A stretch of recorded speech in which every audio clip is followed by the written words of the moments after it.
Welcome everyone. I'm Ronnie from Ronnie's Garage in Southern California. We're holding our monthly tech meet.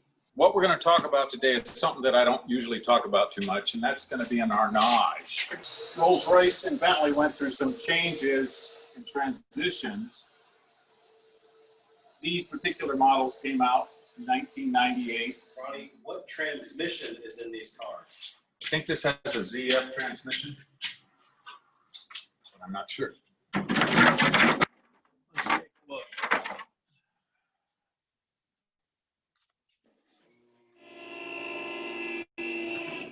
So the question was, what kind of transmissions do these have? This is a General Motors 4L80 is the basic model.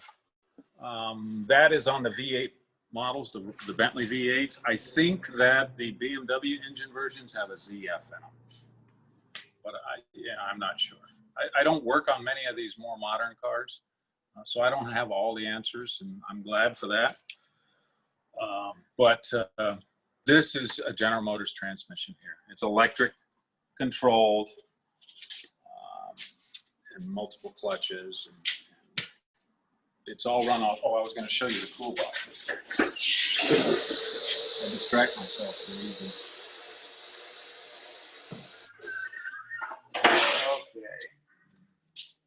And another big departure, as you notice, the hood opens on the front on these, whereas in the Spirits and Spurs, it opens to the back.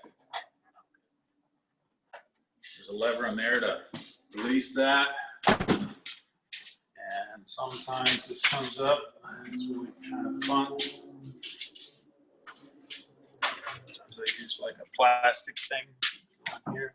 There's a little release right here. Move both racks. So, the cool box. This is the cool box. So, cool. There we go. The reason they call it a cool box is this little, rest away off. There's a little tube going down to a blower, and this is where the engine management is right here, and this is the transmission controller, I believe, right here. Lots of wires, lots of little wires. So the cool box, it's sealed, and it's supposed to keep these from overheating, just like a computer needs ventilation, needs to stay cool. They get pretty hot. This car has been around some rodents. If you look over there, see over there, the foam on the firewall, how it's discolored. Rodents like that. It's tasty stuff, that foam rubber. Some fava beans and a little Chianti. Only 4 fuses? Oh, no. That was a good question. Steve said this car only has 4 fuses. That's just for this box, my friend. It has a fuse box. Let me think of all the fuse boxes on this car. It has a fuse box in each kick panel on here. I think there's a fuse box at each seat, a small fuse box for the seat controls. There in the trunk, boot. Okay. This car has 2 batteries. We might as well get into that since we're here. Why does it need 2 batteries? Well, most high-end cars have 2 batteries now. They have one battery is dedicated to starting the car. In other words, cranking.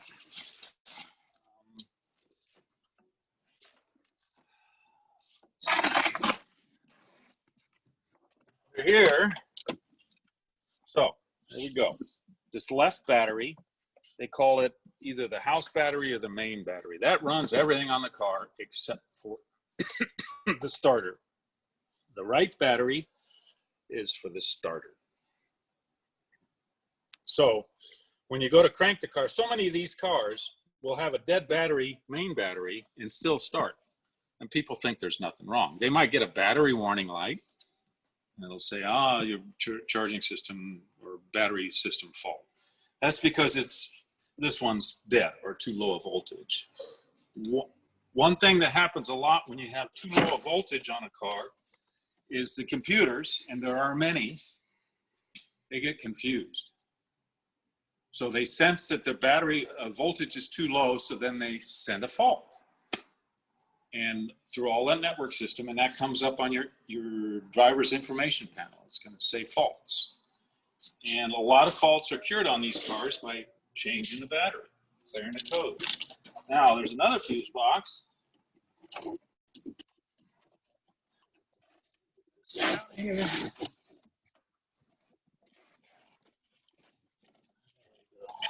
There's another fuse box, a couple relays. Oops, sorry about that. Okay.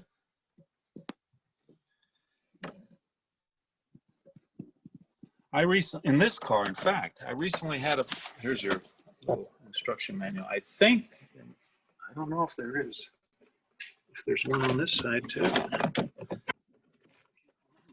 No, not on this model. So this car recently had a problem where the AC, you turn the AC on, instrument fuses would go, the AC wouldn't work, the instruments would quit working intermittently, kept changing fuses. It was intermittent.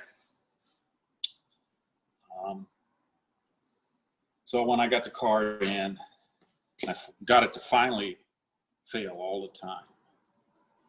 Okay, folks, let's talk about diagnosing electrical problems, which this has proven to be a nightmare for me once, at least. To try to find a fault in an electrical system would be trying to find somebody's address in New York City without a map. Now, we're not talking phones with GPSs and voice-guided horse stuff like that. What you need is a wiring diagram. Now this, in its time, this is for a Bentley S3 Silver Cloud 3 here. This was a complex car. It had a lot of wires compared to most of the other cars in that year span, 63 to 65. What you have here is you have a map to every component on the car that has electricity going to it, with the streets, the intersections, the source. There's a fuse box, a legend that tells you, gives you all the designations for those and the colors of the wires. All that's on there. Okay, so electrical fault finding, you really kind of need one of these to find a fault. Otherwise, you're just tearing things apart and you're guessing. Okay, so this is for a Silver Cloud 3, car built in the 60s. Here, I was able to obtain these, luckily. These are for 99, I think. Yeah, 99. Seraph, I got two of them here. A Seraph and a Arnage.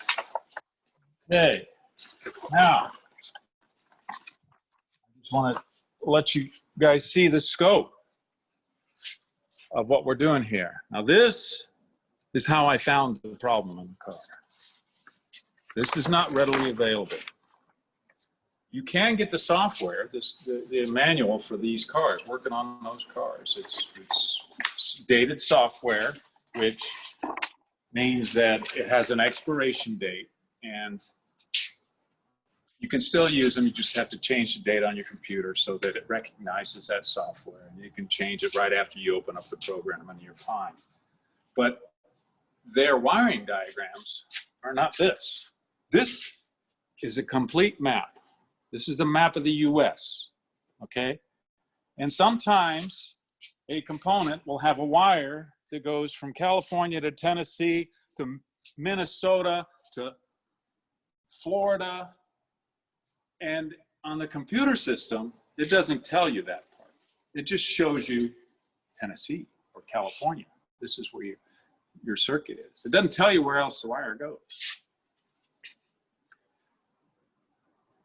It's so critical to know where it goes, because I was chasing problems with the AC. I was trying to track down wires, looking for shorts on the AC.